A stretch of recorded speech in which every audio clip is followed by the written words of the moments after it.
ایک چیز میں جب اس ساری کیمپین کو میں اسٹڈی کر رہی تھی UN وومن کی، تو میں یہ دیکھ رہی تھی کہ ان کا جو فوکس تھا وہ یہ ہے کہ گھروں کو محفوظ بنایا جائے. ٹھیک. اور میں سوچ رہی تھی کہ ہمارے گھر پہلے ہی کافی ہم محفوظ بناتے ہیں. ہم ہر گھر کے ارد گرد ایک باؤنڈری وال تعمیر کرتے ہیں اور اس باؤنڈری وال کے اوپر بھی بعض اوقات ہم لوہے کی تاریں لگا دیتے ہیں. اس کے باہر ہم ایک گارڈ کھڑا کر دیتے ہیں جو کہ یہ ڈیمونسٹریٹ کرتا ہے کہ یہ گھر اور زیادہ محفوظ ہو گیا ہے. لیکن اسی گھر کے اندر رہنے والی ایک بیٹی یا ایک ماں یا ایک بیوی یا ایک بہن بعض اوقات غیر محفوظ ہوتی ہے کہ ہم دنیا بھر سے اس کو بچانے کی کوشش کرتے ہیں اور پھر ہم خود اس کو مارتے ہیں. ہم خود اس کو بعض اوقات جلانے کی طرف جاتے ہیں. ہم اس کے اوپر ایسڈ بھی چھڑکتے ہیں یا بعض اوقات اس کو جان سے بھی مارنے کی طرف جاتے ہیں یا ہاتھ اٹھاتے ہیں یا اس کے حقوق کو کنٹرول کرنے کی کوشش کرتے ہیں. سو ایک محفوظ گھر کے اندر جو عورت ہے وہ بھی بعض اوقات محفوظ نہیں ہوتی. سیکنڈلی خواتین کا جو رول ہے اکنامیکل انڈسٹری کے اندر یا اکنامیکل سٹریم کے اندر وہ کافی اہم ہے. یعنی اگر میں پاکستان کی بات کروں اور دنیا بھر کے اندر بھی یہی ریشو ہے کہ خواتین مردوں کے مقابلے میں زیادہ ہیں. سو اگر آپ 52% جو خواتین پاکستان کے اندر ہیں آپ انہیں گھر بٹھاتے ہیں اور سمجھتے ہیں کہ گھر سے باہر یہ کام نہیں کر سکتی, ان کا جو رول ہے وہ گھر کے اندر زیادہ ہے, اور جو مرد حضرات ہیں جو 48% ہیں وہ گھر سے باہر نکل کر کام کریں گے, تو اس سے کوئی معاشی تبدیلی آئے گی تو اس سے کوئی بہت بڑی معاشی تبدیلی نہیں آئے گی, بلکہ ہم کوئی برابر کی چیزوں پہ چل رہے ہوں گے. اگر ہم چینج کرنا چاہتے ہیں, اگر ہم بہتر زندگیاں گزارنے کی طرف جانا چاہتے ہیں تو ہمیں پھر خواتین کو بھی جو اکنامک انڈسٹری ہے یا اکنامک سٹریم ہے اس کے اندر ہمیں داخل کرنا پڑے گا. ہمیں خواتین کو گھروں سے بھی نکال کر باہر کچھ نہ کچھ رول ایسے دینا پڑیں گے جو کہ وہ ملک کے دھارے کے اندر جو ہیں وہ اچھے طریقے سے داخل ہو سکے. اسی طرح فیصلہ سازی ہے کہ فیصلہ سازی کے اندر بھی خواتین کو شامل کرنے کی ضرورت ہے, جس میں فیصلہ چاہے وہ گھر کی سطح پر ہے, چاہے وہ ملکی سطح پر ہے, چاہے وہ پولیٹکس کے اندر ہے. اور جب میں یہ چیزیں ساری سوچ رہی تھی تو میں دیکھ رہی تھی کہ اگر ہم PTI گورنمنٹ کی بات کریں تو ان کی جو کیبنٹ میٹنگ ہے ان میں ہمیں صرف شیریں مظاہری صاحبہ نظر آتی ہیں, اونلی ون وومن. اگر ہم پیپلز پارٹی کی بات کریں تو وہاں پہ ہمیں شیری رحمان نظر آتی ہیں, only one prominent woman in that league. اور اگر ہم PML نون کی بات کریں تو وہاں پہ ہمیں مریم اورنگزیب نظر آتی ہیں جو کہ ایک خاتون ہیں. سو اگر ہماری پولیٹکس کے اندر جو ٹاپ ناچ لیڈرشپ ہے اس کے اندر اگر خواتین کا کردار جو ہے وہ آپ سمجھیں کہ 5% ہے یا اس سے بھی کم ہے, تو آپ اندازہ لگا سکتے ہیں کہ اس سے نیچے کہاں تک بات جائے گی. اور یہ میں جن پارٹیز کی بات کر رہی ہوں یا میں جن مردوں خواتین کی بات کر رہی ہوں کیبنٹس کے اندر, یہ بہت ہائیلی انٹلیکچوئل لوگ ہوتے ہیں کہ یہ تھنک ٹینکس ہیں, ان کے ہائیلی انٹلیکچوئل لوگ ہیں جن کے ذہن ہم عام لوگوں کی نسبت زیادہ آزاد کنسیڈر کرتے ہیں. سو اس کا مطلب ہے کہ اگر وہاں پہ بھی کچھ ریسٹرکشنز ہیں یا وہاں پر بھی کچھ نہ کچھ تضادات ہیں تو ہمیں سوچنا ہوگا کہ ایک عام گھر کے اندر ان تضادات کی نوعیت جو ہے وہ کتنی زیادہ ہو سکتی ہے. سب سے پہلے اپنی سوچوں کو درست کریں اور پھر دیکھیں کہ میرے کون سی ایسے بیہیویئرز ہیں جو کہ اس مسئلے کو مینیج کرنے میں ہرڈل کریٹ کر رہے ہیں. اپنے رویوں کو بھی درست کر لیں اور تب آپ دیکھیں گے کہ اس مسئلے کو حل کرنا کوئی زیادہ بڑی بات آپ کے لیے نہیں ہوگی. شارٹ ٹرم پلاننگ کیا ہے کہ آج جو خواتین تشدد کا شکار ہو رہی ہیں یا ہماری بچیاں جو تشدد کا شکار ہو رہی ہیں انہیں کیسے بچایا جائے. تو میرے خیال میں سب سے پہلے تو اویئرنیس کریٹ کرنے کی ضرورت ہے.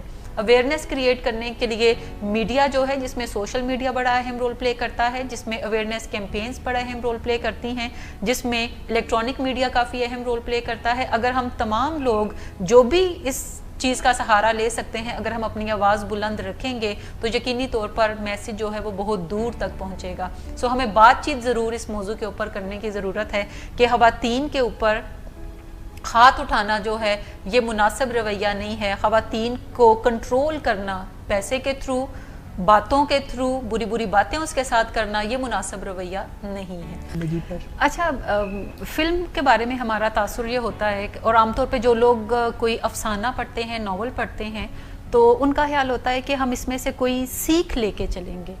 ہر فلم کسی سیکھ کے لیے نہیں بنائی جاتی. فلموں کو بنانے کا, افسانوں کو لکھنے کا, ناولز کو لکھنے کا جو بنیادی مقصد ہوتا ہے وہ انٹرٹینمنٹ ہوتا ہے. اس میں کوئی گائیڈنگ پرنسپل نہیں چھپا ہوا.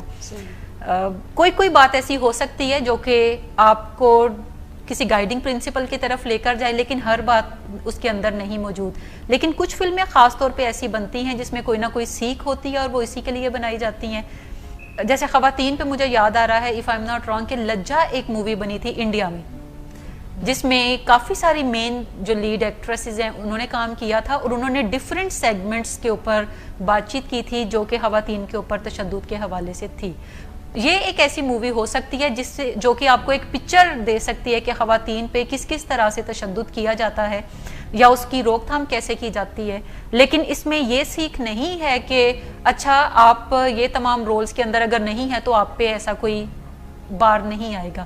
اور میں خاص طور پہ ذکر کرنا چاہوں گی کہ جب ہم جسمانی تشدد کی بات کرتے ہیں تو وہ بڑا اپیرنٹ ہوتا ہے, لیکن جب ہم نفسیاتی تشدد کی بات کرتے ہیں جس میں نیگیٹو بات چیت کوئی ہسبینڈ اپنی وائف سے کرتا ہے یا پیرنٹ اپنے بچوں سے کرتا ہے, جس میں نیم کالنگ ہوتی ہے, جس میں بیڈ ورڈز یوز کیے جاتے ہیں, جس میں بتایا جاتا ہے کہ تم ایلیجبل نہیں ہو, تم کچھ نہیں کر سکتی, تم کمزور ہو, ایسی باتیں کی جاتی ہیں, یہ بھی ذہنی تشدد کے زمرے میں آتا ہے. اس کے علاوہ جو اکنامیکل ابیوز ہے کہ جس میں کوئی اگر وائف اپنے ہسبینڈ کو کہتی ہے کہ مجھے کچھ پیسے چاہیے تو ہسبینڈ پوچھے گا کیا کرنا ہے تم نے, ٹھیک, وہ کہے گی مجھے کپڑے بنانے ہیں, تو وہ اسے ایک لمیٹڈ اماؤنٹ دے گا اور کہے گا کہ اسی میں ہی کپڑے بنا لو, ہر روز تمہیں کپڑے بنانے کی ضرورت آتی ہے. اور اگر کوئی خاتون کہتی ہے کہ میں کام کرنا چاہتی ہوں تاکہ میں کم سے کم اپنی ضروریات کو پورا کر سکوں یا اپنی کچھ چاہتوں کو پورا کر سکوں, تو وہ کہے گا کہ پیسوں کی کیا ضرورت ہے, کیا میں تمہیں نہیں دیتا, اب تم میرا ناک کٹواؤ گی کام کر کے, اب لوگ کیا کہیں گے میں بیوی کا کھاتا ہوں, ٹھیک. سو ہمیں یہ جو ہماری جھوٹی انائیں ہیں ہمیں ان پہ بھی کام کرنا پڑے گا. اور مردوں کے اندر ایک جو ایلیمنٹ ہوتا ہے کنٹرول کرنے کا یا پاور میں رہنے کا, وہ بھی کافی نقصان دہ ہے مردوں کے لیے, جس کے تھرو وہ عورتوں کو کنٹرول کرنے کی طرف جاتے ہیں. سو مردوں کے اندر ایک چیز کو ہمیں یا اپنے بیٹوں کے اندر ہمیں ایک چیز کو انکلکیٹ کرنے کی ضرورت ہے کہ وہ خواتین کے انفلوئنس کو ایکسیپٹ کریں. خواتین کے انفلوئنس کو ایکسیپٹ کرنے سے مراد ہے کہ وہ خواتین کے اندر جو پازیٹیو اسٹرینتھ ہیں ان کو ماننے کی طرف جائیں کہ ہاں کوئی خاتون جو ہے وہ اچھا کام کر سکتی ہے, کوئی خاتون اکاؤنٹس کا کام اچھا کر سکتی ہے, کوئی خاتون جہاز چلا سکتی ہے.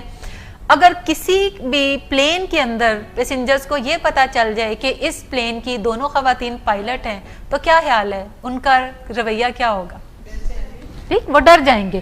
اور وہ ڈریں گے کیوں, چلانا, کیونکہ ان کا خیال ہے, ایک انہوں نے سوچ یہ سیکھی اپنے بچپن سے کہ خواتین اچھی ڈرائیور نہیں بن سکتی, وہ کمزور ہوتی ہیں, ٹھیک. سو جیسے پتا چلے گا کہ یہ جہاز کے اندر دونوں پائلٹ خواتین ہیں, پائلٹ بھی اور کو پائلٹ بھی خواتین ہیں, تو وہ کہیں گے بس دعا ہی ہے کہ پہنچ جائیں آرام سے. سو یہ جو چیزیں ہیں تھوڑی ہمیں اس کا احساس کرنا پڑے گا. اچھا, خواتین جو ہیں وہ ان کے اندر جو پیرائٹل ہمارا لوب ہے برین کا وہ مردوں کا زیادہ بڑا ہوتا ہے, خواتین کا پیرائٹل لوب چھوٹا ہے. یہی وجہ ہے کہ خواتین بعض اوقات سپیس جہاں پہ ہوتی ہے ان کے لیے اس سپیس کو انڈرسٹینڈ کرنا تھوڑا مشکل ہے, جبکہ مرد جو ہیں وہ سپیس کو انڈرسٹینڈ کر لیتے ہیں. میں نے دیکھا ہے کہ وہ بمپر ٹو بمپر گاڑی چلا رہے ہوتے ہیں اور ایکسیڈنٹ نہیں ہوتا, جبکہ خواتین ہمیشہ تھوڑا مارجن رکھ کے چلتی ہیں. یہ اپنی اس جو ویکنیس ہے برین کی اس کی وجہ سے. بٹ خواتین کے اندر جو ایک سٹرینتھ جس سے وہ اس تمام چیز کو کور کرتی ہیں وہ ان کا کلیبوریشن ہے کہ وہ رستہ پوچھنے کی طرف جاتی ہے, وہ اندازے نہیں لگاتی, وہ ہمیشہ رستہ پوچھنے کی طرف جائے گی, وہ ڈائریکشنز کو دیکھے گی کہ کتنا رہ گیا رستہ, کتنی سپیس ہے جس کے تھرو وہ کر سکتی ہیں. سو مرد و خواتین سیم کام جو ہیں وہ اپنی بعض اوقات ڈفرینٹ سٹرینتھ کو یوز کر کے کر رہے ہوتے ہیں. خواتین کی اگر میں بات کروں تو ان کے اندر جو تھنکنگ برین ہے وہ زیادہ بڑا ہوتا ہے. یہی وجہ ہے کہ وہ زیادہ اچھے فیصلے کرنے کی پوزیشن رکھ سکتی ہیں, زیادہ بہتر فیصلے کر سکتی ہیں. خواتین کی ججمنٹ بہت اچھی ہوتی ہے. اس کے علاوہ مردوں کے مقابلے میں خواتین کے اندر انٹویشن کافی اچھا ہوتا ہے. انہیں کوئی بات بتانی نہیں پڑتی, وہ اگر کسی کمرے میں انٹر کریں گی تو وہ آدھی کہانی دیکھ کر ہی پہچان جائیں گی. جبکہ مرد اس مقابلے میں تھوڑے کمزور ہوتے ہیں, انہیں کسی بھی بات کو زیادہ الیبوریٹ کر کے بتانا پڑتا ہے اور پھر بھی وہ کہہ رہے ہوتے ہیں تم صحیح کہہ رہی ہو. سو یہ ڈفرینٹ چیزیں ہیں.